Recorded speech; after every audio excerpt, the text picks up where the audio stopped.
Dan pemirsa, untuk mengetahui bagaimana jalannya sidang lanjutan PK terpidana kasus Vina, kami telah terhubung dengan rekan Faisal Rinaldi di Pengadilan Negeri Cirebon. Selamat sore Faisal, apakah sidang masih berlangsung hingga saat ini?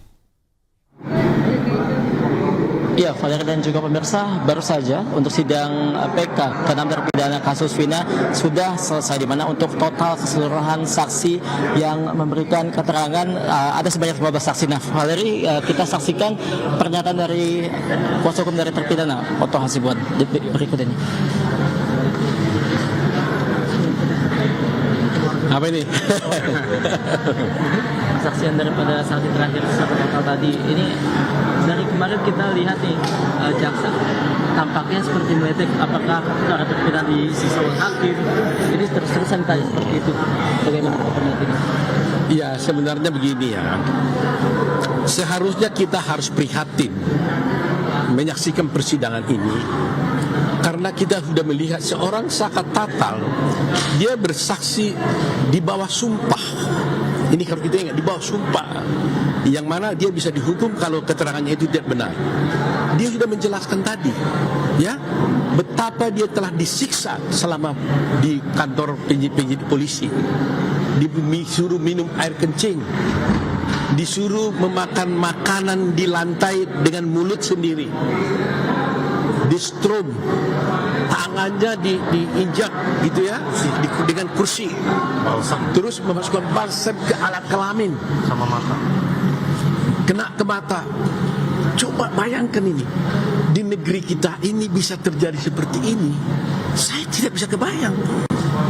Ya, selain menyedihkan, memalukan, ini bisa terjadi dalam suatu proses penyidikan kita. Nah, oleh karena itu, sebenarnya pihak penuntut umum tidak perlu harus seperti itu. Dia harus mengoreksi dan mencari tahu secara bersama-sama kenapa fakta ini terjadi. Saya sudah katakan, kita nggak boleh meledek seperti itu. Saka memberikan keterangan itu di bawah sumpah. Kalau penuntut umum merasa itu tidak benar, tangkap aja dia memberikan keterangan di bawah sumpah. Buktikan, kan gitu, bahwa itu nggak benar. Kan itu persoalannya. Jadi itulah yang saya katakan, kami sebagai pemohon PK di sini, sebagai lawyer dari Perhimpunan Advokat Indonesia, di samping kami juga berupaya memang mendapatkan keadilan bagi bagi pemohon PK ini, terpidana ini. Kami punya misi juga tentunya agar negeri kita ini baik. Ya, negeri kita ini baik, penegakan hukum menjadi baik. Kami tidak ingin mengatakan bahwa kalau sudah terjadi ini mau diapain. Justru kejadian-kejadian yang kita alami ini kita perbaiki ke depan, ya kan? Tapi nggak boleh dibiarkan begitu saja, gitu. Nggak boleh dianggap aman-aman saja, gitu loh. Kalau ada kejadian seperti ini, ya terus kita perbaiki. Ya, ini tujuan kita, gitu loh. Jadi kalau sampai ini tercatat, ini kan terdokumentasi kan, bahwa beberapa terpidana sudah mengatakan mereka disiksa dan sebagainya. Saksi juga mengatakan seperti itu, dan saksi-saksi yang baru yang kita sampaikan juga menyaksikan fakta-fakta yang baru juga, yang mereka mengatakan bahwa Saka 8 terpidana ini, 6 terpidana ini berada di tempat lain. Pada waktu bersamaan dia dikatakan dituduh melakukan pembunuhan di tempat lain. Jadi bagaimana? Apa dia bisa berdua badan? Dalam detik, jam, hari yang sama dia berada di tempatnya pamannya, tapi pada detik, jam, hari yang sama juga dia dituduh melakukan pembunuhan. Ini impossible, nggak mungkin. Ini namanya alibi, alibi. Ya nggak mungkin bisa dipatahkan dengan cara yang lain, kecuali jaksa bisa memberikan bukti yang lain bahwa benar dia ada di situ. Nah, kenyataannya semua saksi-saksi yang ada, nggak ada satupun yang bisa dipatahkan daripada yang kita sampaikan. Perlu diingat bahwa mereka ini dihukum hanya berdasarkan kesaksian-kesaksian dari para terpidana sendiri, saksi mahkota.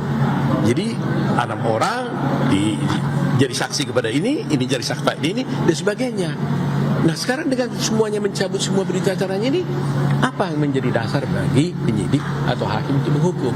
Nah, itulah yang ingin kita dapatkan. Jadi yang penting buat kita sekarang adalah bahwa apa yang terjadi sekarang ini, penyiksaan yang terjadi kepada Saka, Tata, termasuk 6 pemohon PK itu betul-betul sangat menjadikan hati saya. Gak terbayang hal itu bisa terjadi negeri kita ini, negeri yang Pancasila, di mana kita sini betul-betul banyak tokoh-tokoh, tokoh agama, tokoh-tokoh pendidikan, banyak tokoh-tokoh hukum. Tapi kalau ini kita biarkan, rasanya kita tidak punya rasa lagi kehormatan kepada anak cucu kita kalau ini kita biarkan. Jadi itulah yang bisa saya sampaikan. Ya. Bro, untuk besok bagaimana, Bro? Dan untuk besok dan bagaimana nanti? Nah, tadi kan kami sudah minta kepada majelis hakim agar kalau dimungkinkan pemeriksaan itu nantinya satu saat bisa kita lakukan persidangan di tempat kejadian supaya majelis hakim dan kita tahu dan masyarakat juga tahu bagaimana sebenarnya yang terjadi, karena fakta-faktanya ini sangat-sangat tidak masuk akal. Coba bayangkan dia dibunuh di tempat di tanah kosong. Jaraknya katanya tadi kan 1 meter lebih, ya kan? Tadi ada saksi mengatakan sebenarnya 100 meter. Ketika kita konfirmasi, kenapa kau bilang 100 meter?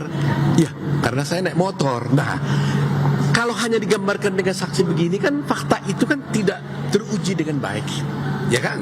Tapi kalau kita bersidang di tempat, kita akan lihat mungkin nggak dari tempat tanah kosong itu